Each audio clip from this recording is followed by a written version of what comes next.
listeners. Welcome to the Music Festivals podcast. This is the show that helps you get to know music festivals, festival venues, and campgrounds before you go. I'm your host, Neighbor Nate, and I'm glad you're in the neighborhood.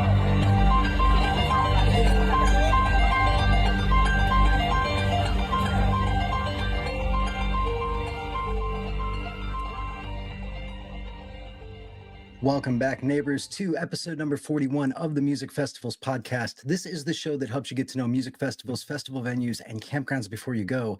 And as always, I'm your host, Neighbor Nate, and I've got some great stuff for you today. You've got me solo on this Friday.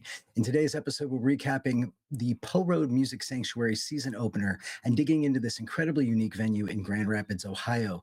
I had the chance to follow Ekoostik Hookah to shoot their full performance at the one-night campout that kicks off the venue's festival season. And we're going to get into the detail of that, as well as the history of Grand Rapids and some interesting facts that make the town pretty unique. I'll also share some background on the people I met along the way who are involved in making Poe Road a live music destination in Northwest Ohio, and that includes property owner Wayne Barger, promoter Andrew Michael, and producer Bobby Schindler. We'll wrap up the show with some details and footage of the venue, as well as some of the performances by Ekoostik Hookah and Funk Factory. So here we go. Grand Rapids, Ohio is a small town with some really big charm. It's nestled along the Maumee River, and the town is steeped in history. It was first settled in 1812 by Thomas Howard and was originally named Gilead. It became Grand Rapids in 1868, and that was to reflect the location at the head of the Maumee River Rapids. And then the arrival of the railroad in 1877 transformed it into a pretty big commercial hub. So it did struggle throughout its early history with floods and fires, and that's repeatedly challenged the town over the years.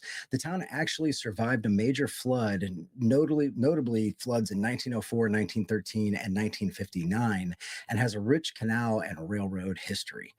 The Providence Metro Park nearby offers a working canal boat ride and historic mill, drawing visitors interested in local heritage and outdoor recreation. So there's a lot of stuff to do in the actual town. In my research on Grand Rapids, I actually stumbled upon something that I think is kind of interesting. As it turns out, one of Grand Rapids' first city surveyors in 1833, a guy by the name of Ambrose Rice, reportedly dabbled in seances while mapping out the neighborhoods and streets. So that gives the city maybe a development with a touch of some supernatural influence, who knows. As of 2025, Grand Rapids has about 932 residents. And what's interesting about that is, according to the census data, the median age of the residents in the area is 32 years old. So that's somewhat surprising for an Ohio small town, because that's a young age demographic. Maybe that lends itself to why there's such a big music influence there. The historic downtown is actually really neat. It features restored architecture, boutique shops, galleries. There's some bookstores, antique stores. There's a yarn shop, and a bunch of different eateries. And there's businesses like the Englewood Gallery, Antiques on Front, Library House Books and Art, and several other consignment shops and other little places where you can shop around. The area was revitalized in 2002 and given new lighting and landscaping. So it's a really nice place to walk around. It's known for vibrant community festivals such as the Rally by River Days, Apple Butter Fest, Sunset Jazz and Arts Festival, and the Rhythm on the River concert series. And that's put on by the Grand Rapids Arts Council and Historical Society. And it seems like everybody there really is promoting the arts and music and different heritage events throughout the year. So that's what sets this town apart. It's tight-knit scene and passion for music. And at the center of that scene is Wayne Barger, who's the founder and venue owner at Poe Road Music and Arts Sanctuary. So Wayne is a longtime resident of Grand Rapids, and really has taken this thing from a backyard to what it is today, a functioning music sanctuary. He purchased the property in 2003 and transformed it into this grassroots music campground. Wayne's own musical background is pretty extensive. He began playing piano and guitar as a kid, and like a lot of venue owners and producers that I meet, Wayne is also a multi-instrumentalist. So he's played in several bands, including Crossroads, Shameless, Venus Spanking Mars, which is a cool name, Legends, and Romance. I had the chance to talk with Wayne a lot during the evening of the season opener, and he's just an incredibly kind and helpful guy. He wanted to make sure everybody had what they need, made sure I was parked in a good spot. And you can tell he works really, really hard to make sure that everybody who visits Poe Road is having a good time, has what they need. And he's super passionate about fostering the local music scene. So I really enjoyed meeting Wayne. And then there are Andrew and Bobby. Behind every great venue is a great team, and part of that team is Andrew Michael, who is a promoter that has ties to the regional music scene, and he helps curate Poe Road's lineup each year. And then there's Bobby Schindler. He's based in Adrian, Michigan, and owns a production company called Amp Concerts and does sound and lighting for a few others. Both of those guys are critical to making Poe Road work and making sure that the sound works and the lights work and everything else. And there's bands that are going to keep the festival and the concerts humming late into the night. Poe Road's layout is actually just as unique as its vibe. So this place is quite literally an island of trees in the middle of a sea of cornfields that make Ohio very, very popular. We're known as the cornfield state, I guess. The footage you're looking at was shot in early spring. And so I'm really curious to get back there in the late summer and fall when the corn's high, just to see what that looks like. It kind of makes me think of that movie, the last scene from Field of Dreams, if you build it, they will come. And it seems like that's happening at Poe Road. The rural property features a main stage, camping areas, a centralized bonfire pit that's really, really great. It's big enough to have tons of people gather around. And my best guess is it can cap out at around 300 to 400 campers there. So there's plenty of parking, there's plenty of room, campers and tents alike. In 2024, the venue actually achieved 501c3 status as a nonprofit arts hub. And that shift now means that it has an official board for oversight and that it's going to be able to keep doing this, hosting festivals, workshops, and community events for many, many years to come. And if anybody watching or listening works for a nonprofit, you're probably familiar with how daunting and involved that task can be in terms of getting that nonprofit status. So I think that was really, really cool that they took the leap to go and do that.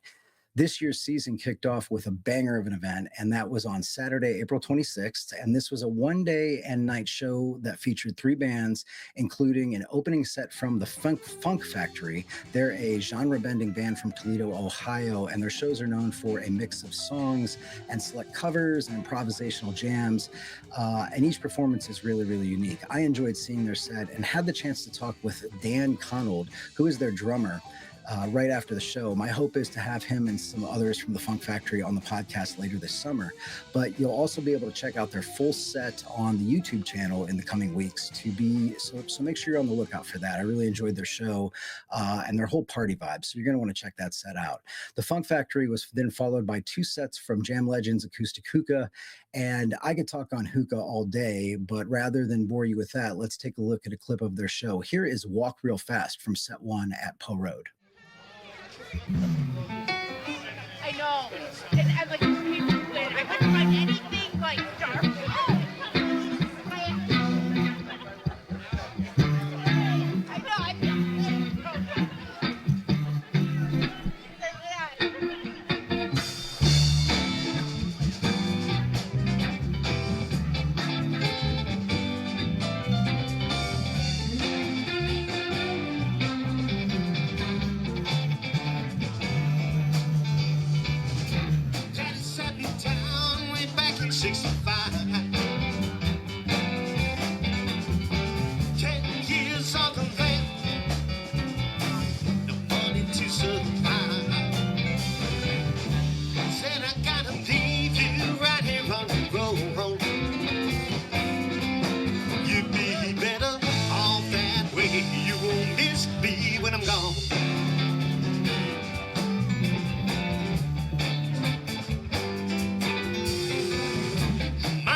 That one day he's a no good to be criminal. It's what his friends would say. Yeah. Now it's me and my guitar and my friend. You say that you know. He said you picked up fine line and walk real slow.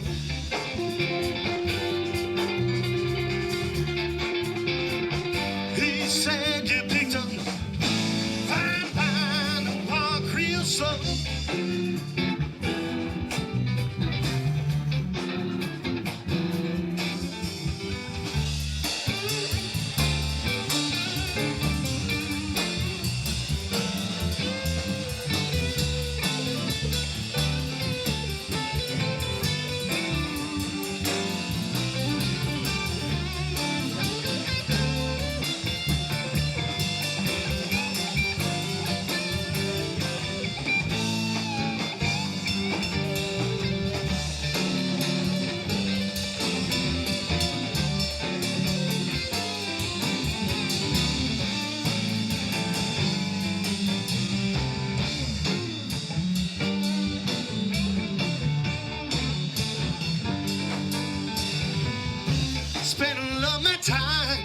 wasn't writing songs. A few years to be said, I was playing a 99 hard year long. One thing I remember, on the most important thing I know, she said you picked up fine line, walk real slow.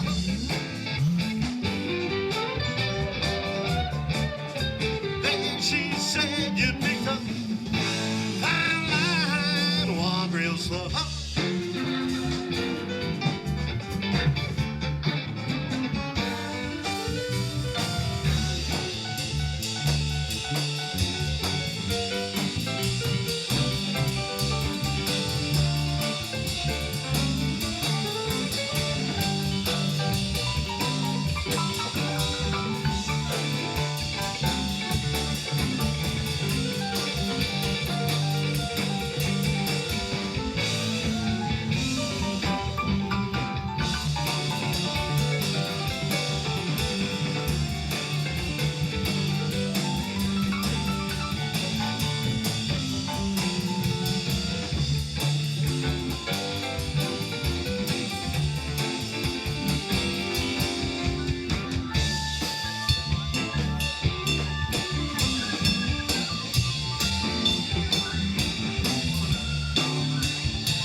Been so many years now, I've had my ups and downs.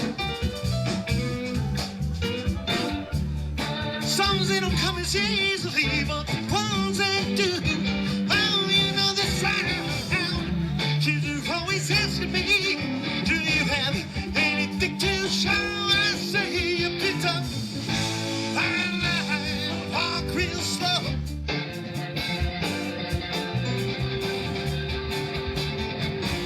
See you picked up fine, walk real slow. Hey, listen, walk real slow.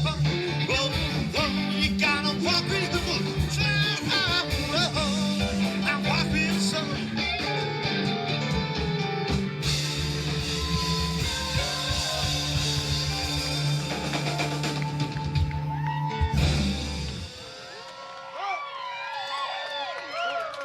And make sure to keep an eye out on the YouTube channel for Ekoostik Hookah's full show from the season opener at Poe Road. it was a banger of a performance, and you guys are really going to like it. So that's going to be up there very, very soon. Hookah was then followed by a late night glow in the dark set from Columbus's Top Scrub. And these guys are a 4-piece indie rock band, again, based in Columbus, Ohio, and known for their alternative jazz rock style. I had to skip out early the next morning, so I wasn't able to film their performance. I got stuck putting gear away and making sure all the cards were intact. But I did hear it as I dozed off back at camp, and it was very, very cool. But that is it for this week, neighbors. I really enjoyed my trip to Poe Road Music and Art Sanctuary, and I very much applaud what Wayne and his neighbors are doing up there in Grand Rapids, Ohio. It's a super cool place with a bright future ahead for local music and small community-driven festivals, and it really does feel like you're at a backyard campout, so I really like that. If you want to check out their upcoming season, you can find them on Facebook at facebook.com/Poe Road Music, and I'm told that the website is coming soon, and it's in development by one of their board members right now, so make sure to be on the lookout for that. And as soon as I see it, I'll post it up on the channels so that you can take a look at it too. But I will definitely be heading back to some fests at Poe Road. I really enjoyed the property, the stage, and the crowd. And so, yeah, such a great venue to check out. Who knew? Diamond in the rough in the middle of cornfields.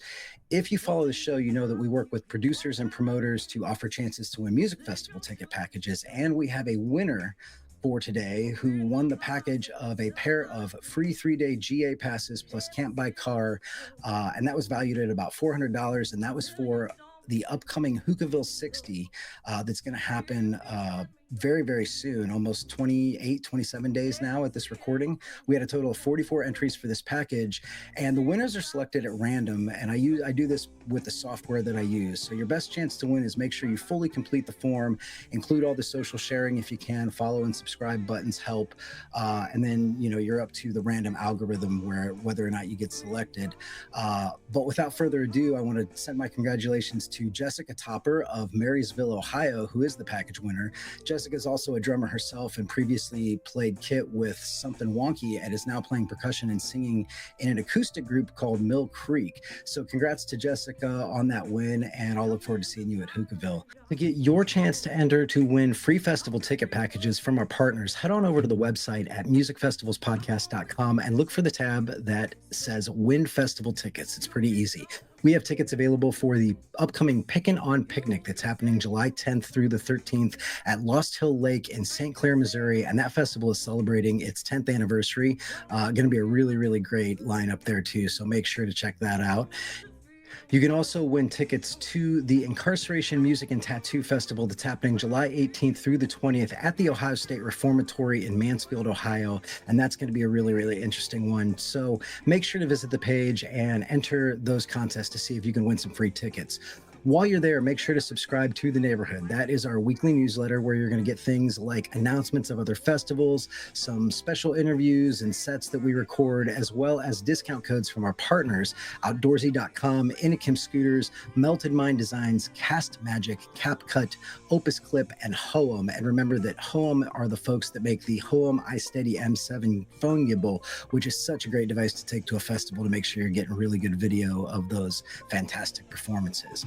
But next week, we are continuing our coverage or our preview of the Pickin' On Picnic with a band interview with Armchair Boogie. So you're going to want to make sure to come back and check that out. They are a Wisconsin-based jamgrass quartet that's been gaining a lot of steam on the festival circuit. Everybody's talking about these guys. They're going to be at Dark Star Jubilee coming up at the end of this month. They're going to be at Cave Jam down at the Caverns later in the summer, and Grassfire at Nelson Ledges Quarry Park. And that's going to be a great one too. That lineup just looks incredible. But my guest is going to be their guitar player, Ben Majeska. So make sure to tune in next week for the interview with Ben. And if you are listening to the audio podcast, make sure to check out the YouTube channel for even more videos that aren't featured here. There's a lot of great visuals, and if you really want to see these venues and campgrounds, that's the place to go. So join the conversation with your neighbors in the comments there or on Facebook, or you can follow me on Instagram at NeighborNateFests. That's Neighbor and 8 Fests. And I love hearing from you guys, so make sure to send me a DM there. And if you are listening to the show as well, make sure to rate it on all the different podcast networks, Spotify, Apple, Amazon, wherever you're getting it. I really do appreciate those ratings, and I love to hear your comments and feedback on the shows and suggestions as well. So let me know. But that is all we've got for you this week. As always, neighbors, I am your host, Neighbor Nate, and I hope to be your neighbor at a festival very, very soon.